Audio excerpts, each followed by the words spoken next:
संतान के रूप में कौन आता है?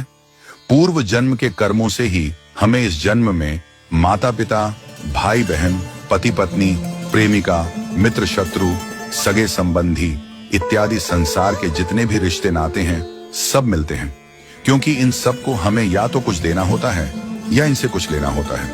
वैसे ही संतान के रूप में हमारा कोई पूर्व जन्म का संबंधी ही आकर जन्म लेता है, जिसे शास्त्रों में 4 प्रकार का बताया गया है। 1.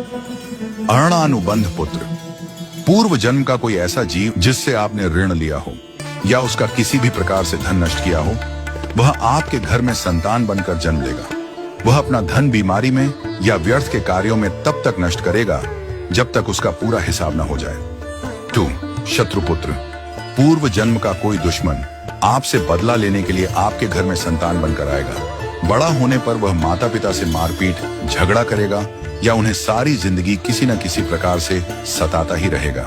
वह हमेशा कड़वा बोलकर उनकी बेइज्जती करेगा और उन्हें दुखी रखकर ही खुश होगा। 3. उदासीन पुत्र। इस प्रकार की संतान न तो माता पिता की सेवा करती है, न ही कोई सुख देती है। वह उन्हें उनके हाल पर मरने के लिए छोड़ देती है। विवाह होने पर यह माता पिता से अलग हो जाते हैं और उनकी चिंता नहीं करते। 4. सेवक पुत्र। पूर्व जन्म में यदि आपने किसी की खूब सेवा की है तो वह अपनी की हुई सेवा का ऋण उतारने के लिए आपकी सेवा करने के लिए पुत्र बनकर आता है। जो बोया है वही तो काटोगे। यदि अपने माता पिता की सेवा की है तो ही आपकी संतान बुढ़ापे में आपकी सेवा करेगी, वरना कोई पानी पिलाने वाला भी पास न होगा। आप यह न समझें कि यह सब बातें केवल मनुष्य पर ही लागू होती हैं। इन 4 प्रकार में कोई भी जीव आ सकता है। यदि आपने किसी गाय की निस्वार्थ भाव से सेवा की है तो वह भी पुत्र या पुत्री बनकर आ सकती है।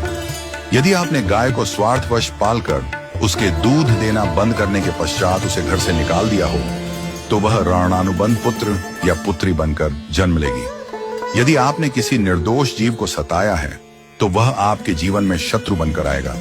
इसलिए जीवन में कभी किसी का बुरा न करें, क्योंकि प्रकृति का नियम है कि आप जो भी करोगे उसे वह आपको इस जन्म में या अगले जन्म में 100 गुना वापस करके देगी। यदि आपने किसी को 1 रुपया दिया है तो समझो आपके खाते में 100 रुपया जमा हो गए हैं। यदि आपने किसी का 1 रुपया छीना है तो समझो आपकी जमा राशि से 100 रुपये निकल गए। जरा सोचिए, आप कौन सा धन साथ लेकर आए थे और कितना साथ लेकर जाओगे? जो चले गए वे कितना सोना चांदी साथ ले गए? मरने पर जो सोना चांदी धन दौलत बैंक में पड़ा रह गया, समझो वह व्यर्थ ही कमाया। औलाद अगर अच्छी और लायक है तो उसके लिए कुछ भी छोड़कर जाने की जरूरत नहीं है, वह खुद ही कमा लेगी।